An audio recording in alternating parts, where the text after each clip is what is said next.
감정평가의 절차는 6단계로 구성되어 있다고 이야기했습니다.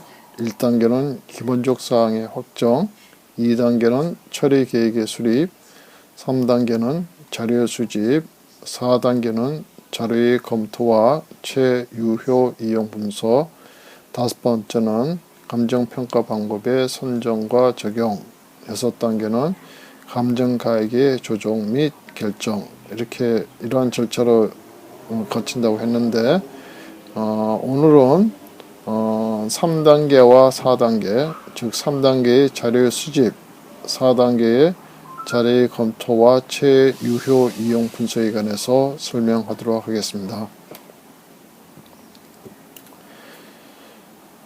우선 3단계인 자료의 수집에 대해서 이야기를 하겠습니다. 감정인은 감정평가를 하기 위해서 어떠한 자료를 수집을 해야 되느냐? 감정평가는 부동산의 가치를 분석하는 것입니다. 이를 위해서 감정인은 대상 부동산에 위치한 지역경제와 그 지역의 부동산 시장을 잘 알고 있어야 하며 최근 수급과 가격 동향을 파악할 수 있는 자료를 수집해야 합니다. 이와 같이 다양한 자료를 수집하는 이유는 거래 사례는 대상 부동산의 가치를 발생시키는 정확한 이유를 알 수 없기 때문입니다. 따라서 부동산 시장에 영향을 미치는 여러 요인들을 분석해야만 왜 사람들이 그 가격에 구입했는지를 알 수 있는 것입니다. 예를 들어 투기가 왕성하게 이루어지는 지역의 경우 아파트 가격이 비정상적으로 굉장히 높기 때문에 단지 그 지역에 거래되는 부동산의 가격만 가지고 대상 부동산을 평가하게 되면 부동산 가격이 고평가돼서 나중에 문제가 발생될 수 있습니다. 해당 지역이 디프레이션이 매우 심한 경우에 거래 사례는 가격이 매우 낮게 형성되어 거래되고 있기 때문에 대상 부동산의 가치를 평가할 때 매우 저평가되어 가격을 평가할 수 있기 때문입니다.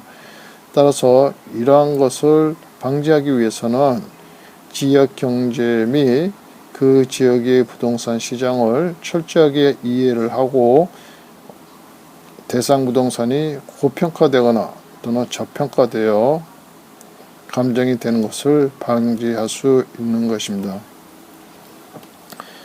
부동산 시장에 영향을 미치는 여러 요인을 분석해야만 왜 사람들이 그 가격에 구입했는지를 알 수 있는 것입니다.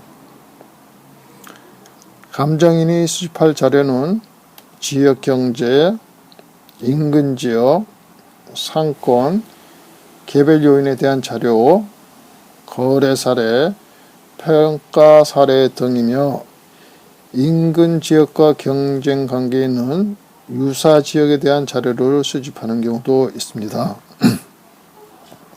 지역 경제를 분석하면 왜 기업과 개인이 부동산을 사고 파는지에 대한 부동산 수요에 관해서 알 수 있으며 투자자들이 부동산을 구입하고 있는 이유를 알 수 있는 것입니다. 이번에는 네 번째 단계인 자료의 검토와 최유효 이용 분석에 관해서 설명드리겠습니다. 감정인은 감정평가를 하기 위해서는 우선 자료를 검토해서 대상 부동산의 최유효 이용을 파악해야 합니다.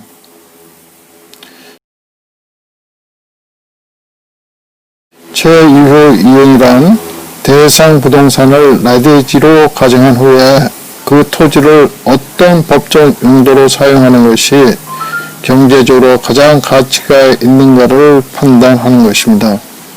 즉, 여러 경제 주체가 다양한 용도로 대상 부동산을 이용하려 하지만 그 중에 최고의 임대료를 장기적으로 지불할 수 있는 용도가 무엇인가를 파악하는 것입니다. 만약 최이후 이용 분석을 하지 않고 감정을 한다면 어떤 일이 벌어질 것인가?